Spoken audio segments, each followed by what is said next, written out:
যদি হিমালয় হয়ে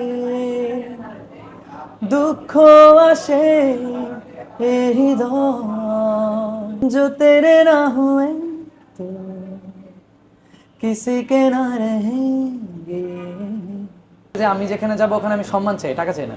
মৌলিক গানই আসলে একটা আর্টিস্টের পরিচয়। আমি আমার মাকে গহনা কিনে দিয়েছি প্রথমে। ছোট কোনো স্মৃতি গানের মাধ্যমে পাওয়া কিংবা গান গেয়ে পাওয়া? প্রচুর। আমি শেষ করতে পারবো না বা আমি আপনাকে মেনশনও করতে পারবো না একটা, কারণ আমি আমার লাইফে ছোটবেলা থেকে গান গাই, তো হাজারটা মেমোরিজ আছে আমার লাইফে। স্পেসিফিকভাবে তো বলতে পারবো না। আমি শো করি কিন্তু খুবই কম। আমি শুধু school, college, university, corporate program খুবই কম করি, কারণ আমার কথা হচ্ছে যে আমি যেখানে যাব ওখানে আমি সম্মান চাই, টাকা চাই না। টাকা চাই না ভাই, টাকা টাকা হয়েই যায় মানুষের, সম্মানটা ইম্পর্টেন্ট। আমি যেখানে যাব সেখানে যদি আমাকে না চেনে, আমি জাস্ট গেলাম, আমি গান গাইলাম, আমাকে টাকা দিল, আমি এটা চাই না। অ্যাজ এ আর্টিস্ট এটা খুবই ইনসাল্টিং আমার কাছে মনে হয়। আমি রিয়েলি সরি। আমি জানি না, অন্যদের মতামত ভিন্ন হতেই পারে। সম্মান পেতে হবে। যেমন আমি যে প্রোগ্রামগুলোতে যাই, ম্যাক্সিমাম আমি স্টেজে ওঠার আগেই ধরেন যে আমার নাম নিয়ে শাউট করে, সবাই চিৎকার করে, তো আমি ওটাই এনজয় করি। এটার পরে আচ্ছা বলি আর কি, কিশোরগঞ্জে কিছুদিন আগে একটা প্রোগ্রাম করেছি, আবার 20 তারিখে প্রোগ্রাম আছে অষ্টগ্রামে। হ্যাঁ, আপনারা যদি আগে লঞ্চ করেন তাহলে আর কি জানতে পারবে সবাই।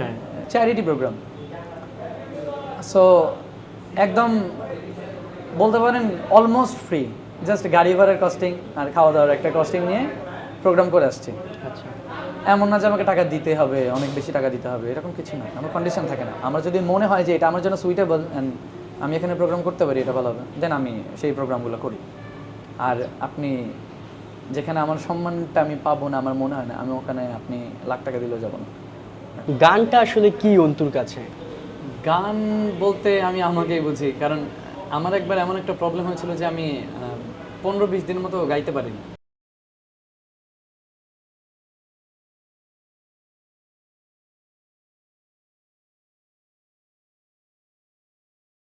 তো তখন মনে হচ্ছিল যে আই এম জাস্ট নাথিং।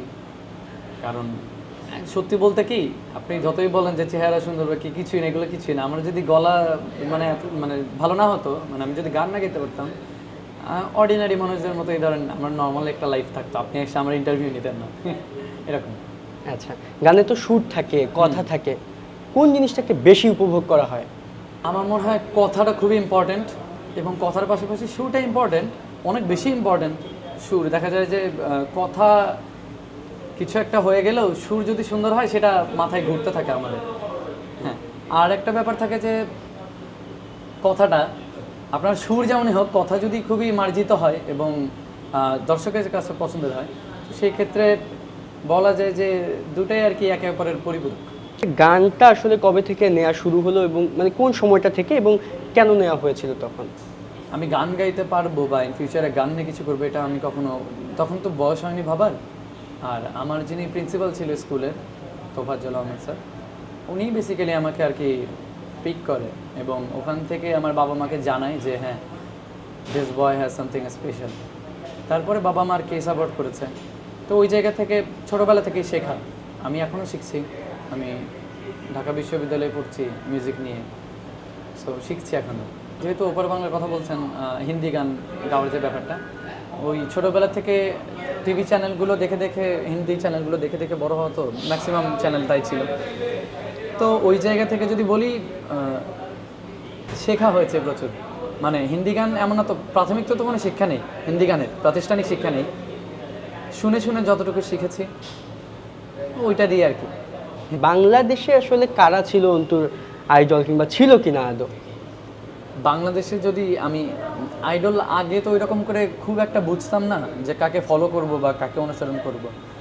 তবে এখন এসে বেশ গুটি কয়েক মানুষকে পছন্দ আমার, যেমন তাদের মধ্যে একজন বাপ্পা মজুমদার স্যার। অ্যাকচুয়ালি এই মানুষগুলোকে পছন্দ কেন, আপনি এই মানুষগুলোকে আর কি একটা সময়ের পর দেখবেন না যে কখনো কোনো এমন কোনো কাজ করতে যেটা নিয়ে দুই কথা হবে।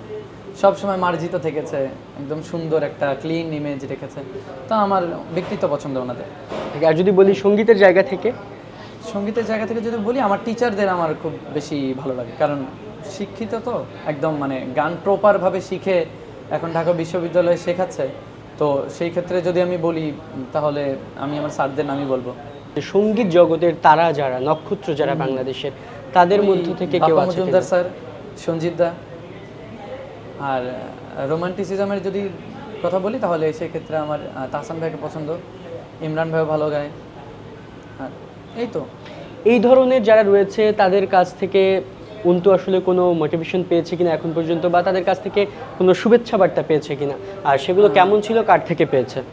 হ্যাঁ, ইমরান ভাইয়ের থেকে পেয়েছি, কণাপুর থেকে পেয়েছি। আমাকে জাস্ট এইটুকু বলেছিল যে বাংলাদেশ মিউজিক ইন্ডাস্ট্রিতে নেক্সট কেউ যদি আসে আর কি, সেটা তোমার মধ্যে সেই সম্ভাবনা আছে। তো ওই কথা আর কি ফলো করা ট্রাই করছি। এখন মৌলিক গান করছি বেশি, কভার সং অনেক কম করছি, মৌলিক গানে বেশি ফোকাসড। তো এখন চাচ্ছি যে মৌলিক গান দিয়ে আর কি দর্শকের মাঝে নিজেকে আত্মপ্রকাশ করা, আত্মপ্রকাশ করতে, এবং মৌলিক গানই আসলে একটা আর্টিস্টের পরিচয়। ফার্স্ট টাইম যখন আসলে কোনো বিগ প্রোগ্রাম থেকে আসলে কোনো রেমুনেশন পাওয়া হয়েছে, সেগুলো দিয়ে কী করা হয়েছে? বা আমি আমার লাইফে গান গেয়ে সর্বোচ্চ টাকা পেলাম তো মনে হয় RTV থেকে 3 লাখ টাকা। আচ্ছা, তো 3 লাখ টাকা দিয়ে কি করেছি, আমি আমার মাকে গহনা কিনে দিয়েছি প্রথমে। 7 দিনে 3 লাখ টাকা শেষ হয়ে গেছে। কারণ ওই টাকাটা মানে পাওয়ার তো কোনো ইয়ে ছিল না, এখন পাইছি যখন ওটা আর রেখে কী করবো। আচ্ছা।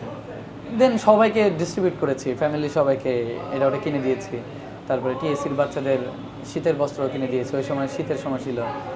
ওরা আমাকে অনেক পছন্দ করে আর কি, বাচ্চাগুলো TSCর। তো ওগুলোই আমার নিজের জন্য আমি মনে হয় না যে একটা জুতাও কিনছি। আমার জুতার অনেক শখ, ফ্যাসিনেশন জুতার। আমি মনে হয় না একটা জুতাও কিনেছি। খুব সম্ভবত 2-2.5 লাখ টাকা ওইদিকেই শেষ হয়ে গেছে আমার এই ইয়ে করতে। না না, এগুলো সবাইকে এটা ওটা দিতে দিতে। যদি ওয়ার্ল্ড ওয়াইড বলি তাহলে সেখানে আসলে কোনো আইডল আছে কিনা যাকে আসলে ফলো করা হতো, যার গান worldwide। গিয়ে? আচ্ছা, আমি শ্রেয়া ঘোষালের অনেক বড় একজন ফ্যান, এবং আমার আইডল হচ্ছে আতিফ আসলাম। আচ্ছা, জানে সবাই মানে আর কি। আতিফ আসলামের কিন্তু আমরা জানি যে গানের পাশাপাশি তার একটা গুড লুকিংও আছে। সো হ্যাঁ। অন্তুর ক্ষেত্রেও কিন্তু তাই, মানে কণ্ঠের পাশাপাশি একটা গুড লুকিংও আছে। আমি লুকের বিষয়ে খুব একটা জানি না, আমার স্ক্রিন টোন তো ভালো না, আমি বলতে পারবো না যে আমি কতটা সুন্দর দেখতে। বাট আতিফ আসলাম তো উনি এমনও হয়েছে যে ওই যে একটা গান আছে, সাইফ আলী খান ছিল মনে হয় ওটাতে একটা একটা হ্যাঁ। তো আতিফ আসলামকে বেশি অ্যাট্রাকটিভ লাগছিল এবং বেশি সুন্দর লাগছিল গানের মধ্যে। অ্যান্ড অনেকগুলো কমেন্ট ছিল ওই গানের ইউটিউবেই যে when singer looks more attractive than the actor. Actor, right. লুকসের কথা না, আমি ওনার গান পছন্দ করি আসলে প্রচুর। আচ্ছা। ভালো গান লাগে, পছন্দ কারণ লাস্টে যখন ওনার প্রোগ্রাম দেখলাম বাংলাদেশে, ভালো লাগার ব্যাপারটা হচ্ছে যে আপনি আমাকে ওভার দ্য ফোন শুনেছেন, আপনার সাথে তো আমার আজকে প্রথম দেখা হলো, ওখানেও যেরকম শুনেছেন এখানে এসেও সেরকম শুনছেন, এটা খুবই ইম্পর্টেন্ট। সো ওনার মধ্যে এই ব্যাপারগুলো আসলে আমি পাই খুঁজে, আর সামনাসামনি দেখেছি তো ওই জন্য আর কি ভালো লাগে যে হ্যাঁ একদম র একটা পিওর ট্যালেন্ট, আচ্ছা। ওই জন্য ভালো লাগে।